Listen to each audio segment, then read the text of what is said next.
Pessoal, tudo bom? Na aula de hoje eu vou mostrar para vocês alguns dos gráficos mais úteis e importantes para a gente aplicar em estatística. Vamos fazer uma breve recapitulação, tá?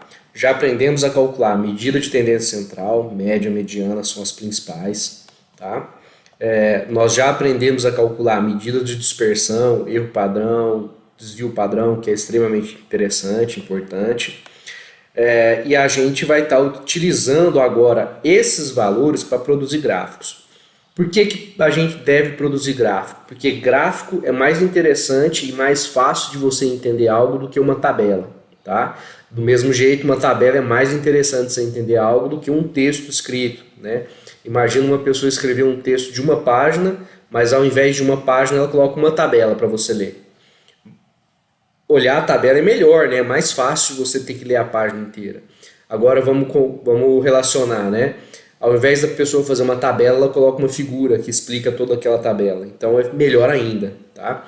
Então vamos sempre preferir usar a figura depois, tabela depois escrever textos, tá? Então aprender a utilizar os gráficos estatísticos melhores possíveis, da melhor forma possível, é importante para a gente, tá? Mas quais gráficos vão representar essas variáveis, né? Gente, tem uma infinidade de gráficos, tá? Tem uma quantidade absurda de gráficos possíveis. Mas eu vou mostrar os mais corriqueiros tradicionais, tá bom? Porque no final das contas não tem um gráfico ideal, né? O melhor gráfico possível para aquela situação. Não. Mas existem gráficos muito bons que facilitam muito a compreensão do público quando você apresenta eles, tá? Aqui eu vou fazer um pequeno teste com vocês, eu quero fazer uma pequena explicação aqui com vocês. Uma pessoa foi lá e fez um teste, tá? Ela pegou algumas plantas, aplicou fertilizante, outras ela não aplicou um fertilizante. Então, sem fertilizante em cima, com fertilizante embaixo. E a gente quer expressar esses dados para outras pessoas, tá?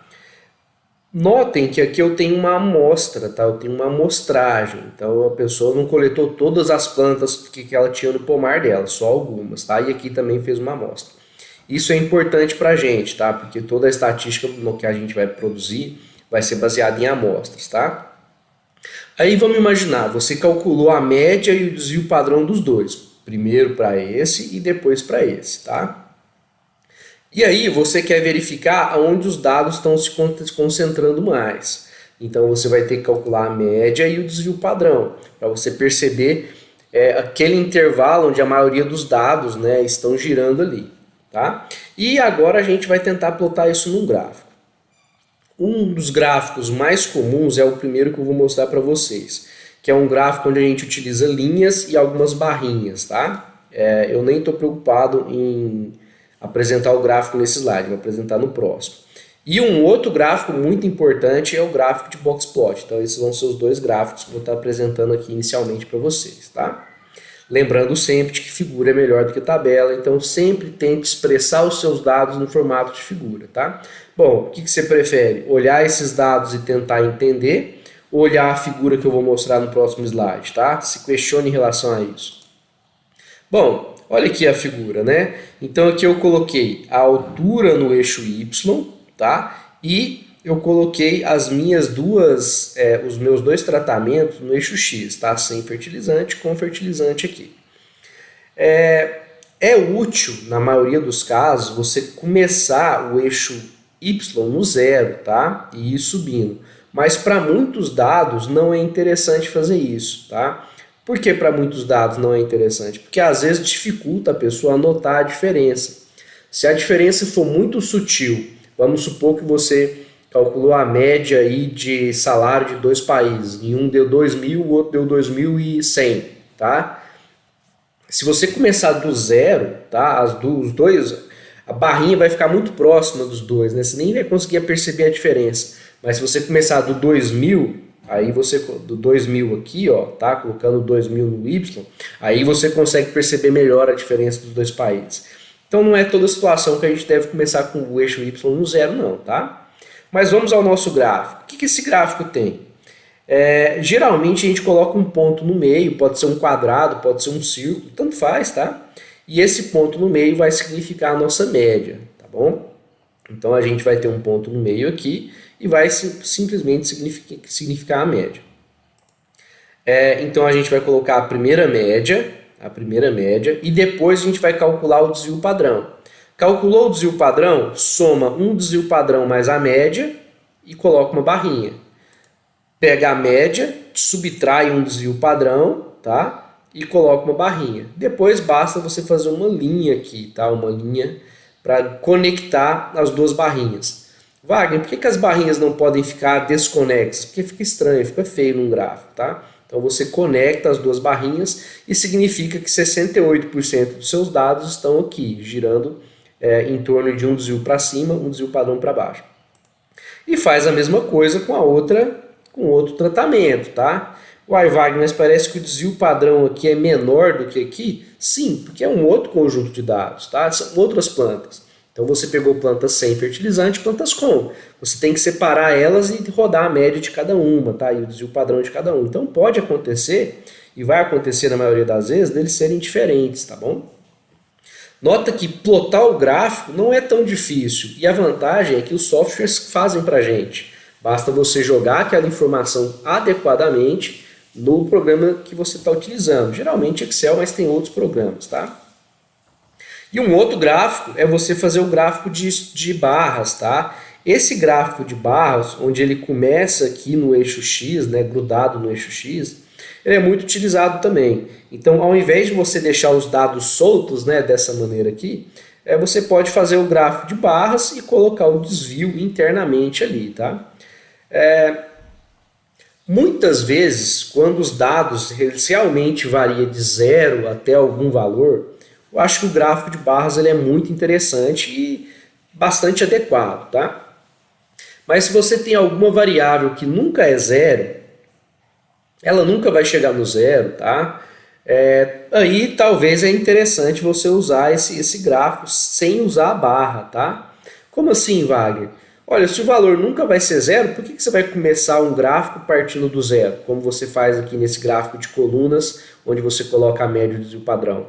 Entendeu do que eu estou querendo dizer? Você vai trabalhar com altura de pessoas, tá? Altura de pessoas. Tem alguma pessoa que vai ter altura 0? Não vai, tá? Então, nesse caso, talvez seja interessante um gráfico assim, tá? Vou dar um outro exemplo, um exemplo um pouco diferente. Você está contando quantas pessoas tem, tá? Então você vai contar quantas pessoas tem em determinados espaços. Por exemplo, quantas pessoas tem numa floresta, num deserto, numa cidade, assim por diante. Um exemplo bem hipotético para vocês entenderem. Pode ser que eu chegue em um desses lugares e tenha 0 pessoas? Pode, tá? Aí talvez vale a pena você fazer um gráfico partindo do início aqui como este de colunas e mantendo, obviamente, a parte da média do desvio padrão, tá bom?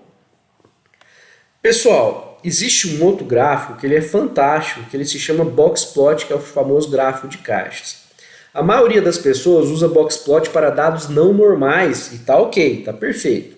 Mas vamos entender uma coisa aqui, gráficos, eles são representações dos seus dados. Você tenta achar o melhor gráfico possível. Então o gráfico de Boxplot, você pode fazer ele usando o desvio padrão e o erro padrão, ou seja, acrescentando a informação do erro padrão. Como assim, Wagner? Bom, mesmo caso, né? Sem fertilizantes, com fertilizantes, eu vou colocar a média, tá? Só que agora, esse intervalo da média até essa parte de cima aqui desse quadrado, tá? A parte de cima desse quadrado, você faz um erro mais um erro padrão. Lembra que o erro padrão é um valor menorzinho do que o desvio padrão? E na parte de baixo você pode calcular a média menos um erro padrão. É uma forma de demonstrar aí que se você coletasse esses dados para outras plantas, tá? Com fertilizante, né? Nesse caso aqui, né? Com fertilizante. Então, ao invés de você pegar essas 10 plantas, pegarem outras 10 plantas, provavelmente a média estaria aqui nesse intervalo. É uma informação a mais. E aí você completa e calcula um desvio padrão para baixo, um desvio padrão para cima, né? E aí o desvio padrão ele segue até aqui, tá bom? É uma forma de representação e ela acrescenta uma informação que nesse caso foi um erro padrão. Eu só estou dando um exemplo, tá? Porque você poderia acrescentar outras informações que não o erro padrão. É interessante? Eu acho bastante interessante, tá? Em alguns casos não vale a pena você ficar acrescentando informações porque só confunde o gráfico. Mas em alguns casos mais simples eu acho bastante importante passar isso para vocês, tá? Não é porque você se acostumou a fazer um tipo de gráfico que você sempre tem que fazer o mesmo tipo. Não. Usei um gráfico diferente lá atrás, agora estou usando um gráfico um pouco mais diferenciado que acrescentou uma informação. Wagner, e esse ponto aqui que for fora do gráfico? Calma que eu vou mostrar para vocês, tá? São valores que estão muito fora da média, né? Estão muito fora aí dos outros valores, tá? A gente fala que são valores extremos, tá? Não se preocupem, porque o outlier, que é o que a gente chama, né, de valores extremos, eu vou ensinar para vocês como descobri-los, tá? Aqui, ó, sem fertilizante também tinha um outlier e tinha um outlier ainda mais extremista, tá? Quando você roda um programa estatístico, geralmente ele coloca um outlier que está um pouquinho fora, tá, dos seus dados, com um círculo. E um outlier que está muito fora dos seus dados, né, muito distante dos seus dados, com um asterisco. Em algumas situações você vai ter que excluí-los da sua análise quando eles não fazem sentido, tá? Ou quando você percebe que tem alguma coisa estranha ali. Mas isso é tema para outras aulas, mas já deixando a diquinha aqui para vocês. Eu vou mostrar nessa aula já, como você pode retirar outliers, uma das maneiras, tá? Depois eu mostro no software porque fica mais fácil. Pessoal, às vezes, tá? Às vezes a gente coloca, ao invés daquele quadradinho representando a média, a gente coloca um traço, tá? Isso é muito comum da gente fazer, depende do que você acha mais interessante. Eu já li bastante trabalhos, tá? Quando a pessoa quer trabalhar com média, geralmente ela deixa uma bolinha, um quadrado, quando é mediana ela coloca um traço. Mas isso não é uma regra, tá? É uma forma de representação e essas representações não têm regras. Basta que você faça o gráfico adequadamente, tá?